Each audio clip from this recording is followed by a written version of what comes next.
Hi hello friends, welcome to our channel Soumya Anil's kitchen. ఈరోజైతే మనం సింపుల్గా రెస్టారెంట్ స్టైల్లో వెజ్ పులావ్ ఎలా తయారు చేసుకోవాలో చూద్దాం.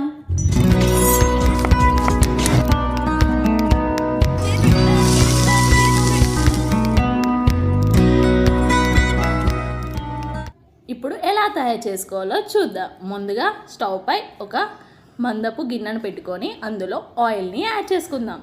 ఇప్పుడు బిర్యానీ స్పైసెస్ని యాడ్ చేసుకోవాలి. అలానే చిల్లీస్ని కూడా యాడ్ చేసుకుందాం. అలానే ఆనియన్స్ని కూడా యాడ్ చేసుకోవాలి. సన్నగా తరుక్కొని అన్నిటినీ యాడ్ చేసుకున్నాక అవి గోల్డెన్ బ్రౌన్ కలర్ వచ్చే వరకు ఫ్రై చేసుకోవాలి.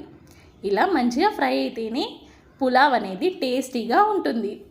ఇప్పుడు ఇందులో ఆలూస్ని యాడ్ చేసుకుందాం.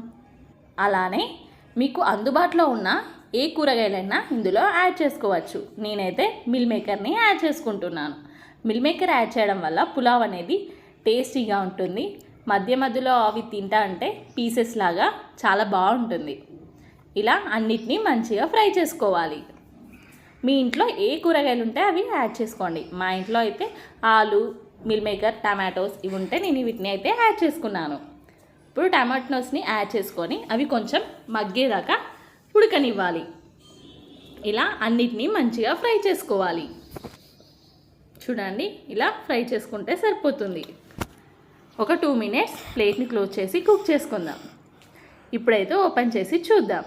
చూడండి, ఇవైతే కొంచెం మగ్గాయి. ఇలా మంచిగా ఫ్రై చేసుకుందాం. ఇప్పుడైతే కొంచెం అల్లం వెల్లుల్లి పేస్ట్ని యాడ్ చేసుకుందాం. అలానే ఒక 1 స్పూన్ పసుపునే యాడ్ చేసుకుందాం.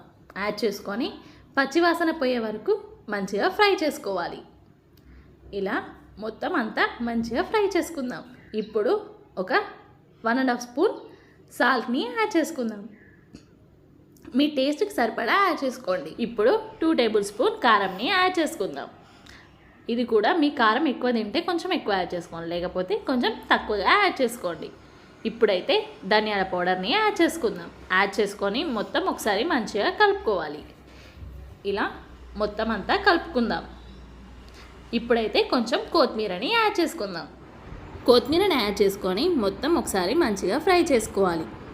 ఇప్పుడు ఒక 2 minutes పాటు ప్లేట్ని క్లోజ్ చేసి కుక్ చేసుకుందాం. ఇప్పుడైతే ప్లేట్ని ఓపెన్ చేసి చూద్దాం. చూడండి, ఇదైతే పర్ఫెక్ట్గా కుక్ అయింది. ఇలా 2 minutes కుక్ చేసుకుంటే సరిపోతుంది, ఆయిల్ అనేది కొంచెం పైకి వచ్చేదాకా. ఇప్పుడైతే మనం ముందుగా కడిగి పెట్టుకున్న రైస్ని ఇందులో యాడ్ చేసుకుందాం. మీరు బాస్మతి రైస్ని కూడా యాడ్ చేసుకోవచ్చు. నేనైతే నార్మల్ రైస్ యాడ్ చేసుకున్నాను. దీన్ని ఒక 2 minutes దాకా ఫ్రై చేసుకుందాం. ఇలా ఫ్రై చేయడం వల్ల ఫ్లేవర్ అనేది బాగుంటుంది, రైస్ ఫ్లేవర్. ఇలా ఒక 2 minutes ఇలా కలుపుకుంటూ ఫ్రై చేసుకోవాలి. ఇలా రైస్ అనేది ఒక 2 minutes ఫ్రై అయితే సరిపోతుంది. ఇప్పుడైతే మనం రైస్కి సరిపడా వాటర్ని యాడ్ చేసుకుందాం. నేనైతే 2 గ్లాస్ రైస్ తీసుకున్నాను. నేనైతే వాటర్ని 3 గ్లాస్ యాడ్ చేసుకున్నాను. ఇప్పుడైతే ఫైనల్గా కొంచెం కొత్తిమీరని అయితే యాడ్ చేసుకున్నాను. యాడ్ చేసుకొని మొత్తం ఒకసారి మంచిగా కలుపుకుందాం. కలుపుకొని ఒక 5 minutes పాటు ప్లేట్ని క్లోజ్ చేసి మీడియం ఫ్లేమ్లో కుక్ చేసుకుందాం.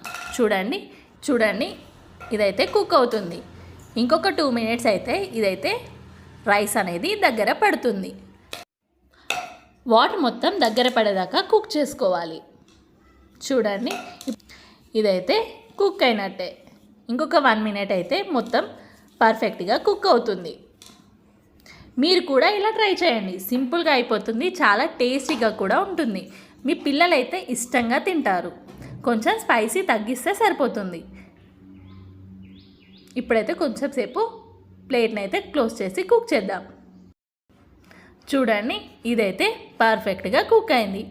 అంతే, మన ఎంతో టేస్టీ అయిన restaurant style veg pulao ready. ఈ రెసిపీ మీ అందరికీ నచ్చింది అనుకుంటున్నాను. ఇలాంటి రెసిపీస్ కోసం మన ఛానల్ని షేర్, లైక్, సబ్స్క్రైబ్ చేయడం మర్చిపోకండి. మరొక కొత్త వంటకంతో మళ్ళీ కలుద్దాం.